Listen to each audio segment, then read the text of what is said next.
certainly a lot of talk, which is probably a good thing to draw the attention to this issue. I want to get to Jerry Howarth in a second, but I want to find out why you've been writing about this for so long, your personal story, why this issue resonates so strongly with you. I think for Indigenous people, I mean, these symbols, these mascots are a reminder. Because that's your background, correct? That is my background as an Anishinaabe man from Ontario.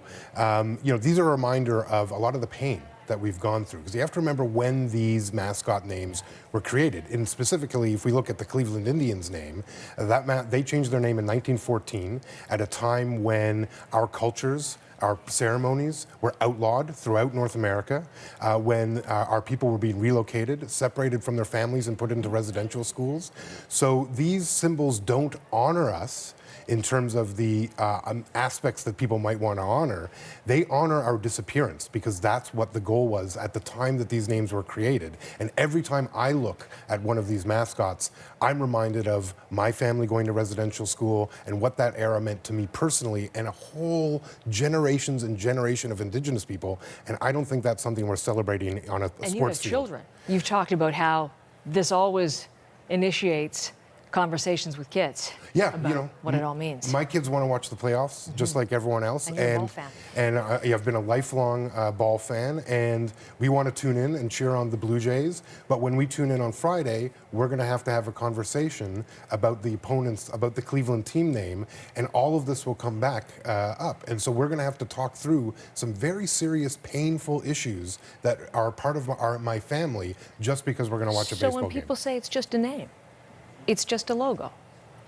Yeah, it's not just a name or a logo. It's a symbol and an extension of colonial oppression and genocide. And the fact that it exists today prevents us from getting to really meaningful dialogue. We still exist in a country where people are treated differently because of who they are, the color of their skin, because of the Indian Act. So while people say it's just a name, my people still don't have fresh, clean drinking water in 92 communities in this country. It isn't just a name. This is a reflection of how this culture views us and has treated us historically. Jerry Howarth announcing that an argument just like yours really made such an impression on him in 1992 that ever since he's only referred to the team as Cleveland. And he will be doing so in the ALCS starting Friday. Jamie Campbell from Sportsnet doing the same thing in honoring that. What do you think of, they're not the first broadcasters to do that, but they're doing so publicly, choosing to just go with Cleveland versus Toronto? Listen, Jerry Howarth's a legend and one of the great class acts in all of baseball.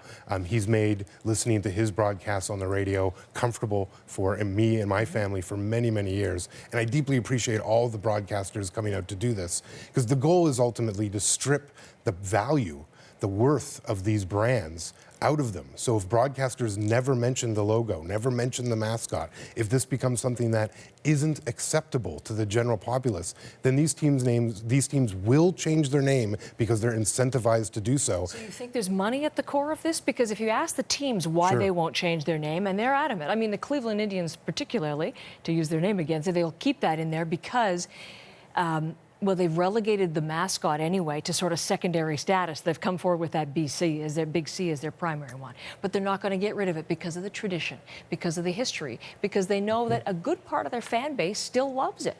Well, I guess my concern is that their good part of their fan base doesn't know the history. The Cleveland Indians have changed their name historically many times in the franchise history, including the one to the Indians.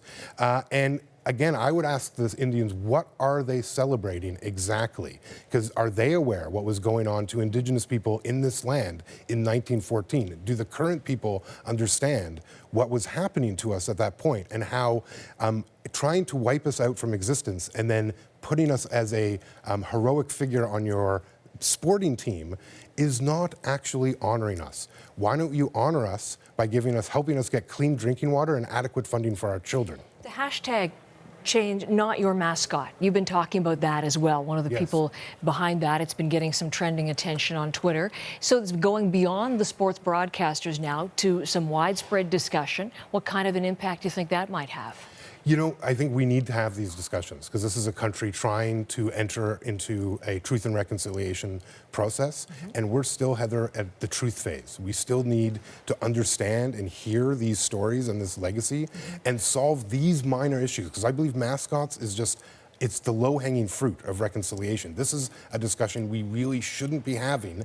And frankly, can you think of a marginalized group, if they had a team name after them, that this would even be acceptable? It's only because of the colonial history and our position in the society that we even have this discussion, and we have to get past it so we can get to the meaningful and tangible elements of reconciliation that this country has to confront. When I look at your Twitter feed and see the responses to some of the messages that you post, I mean, we're a long way from the reconciliation, as you say. If you go to Jesse's Twitter feed, you'll see some very offensive comments directed at you for even taking the stand that you have publicly.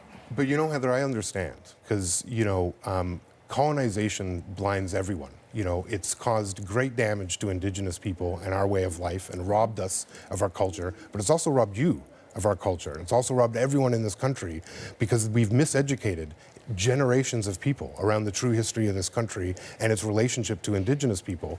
And as such, I have some empathy for people that speak from a place of no knowledge whatsoever and are lashing out because they feel part of their privilege is being taken away, that part of their tradition is being challenged. I would say to them, maybe you should actually learn what your tradition is based on and reassess whether that's the country, the Canada, the person you want to be a part of and supporting. And let's move these discussions beyond that. I understand these are really painful and uncomfortable conversations for Canadians to be in, but imagine the discomfort of having to live these experiences, to having lived this history, to have this trauma in your family. That's far more painful than the idea of changing a logo that has only been around for 100 years. My people have been on this land you and I stand on for more than 13,000. Let's keep things in a little perspective. Jesse, thank you. We think at the start of every season there's a protest at Cleveland. Many people who would like this to be changed, the logo and the name. We'll see what happens as this conversation continues this week and whether there's any sort of action on Friday. Who would know what would happen as the team comes to town. Really appreciate the time this morning. Miigwech, thanks for having me.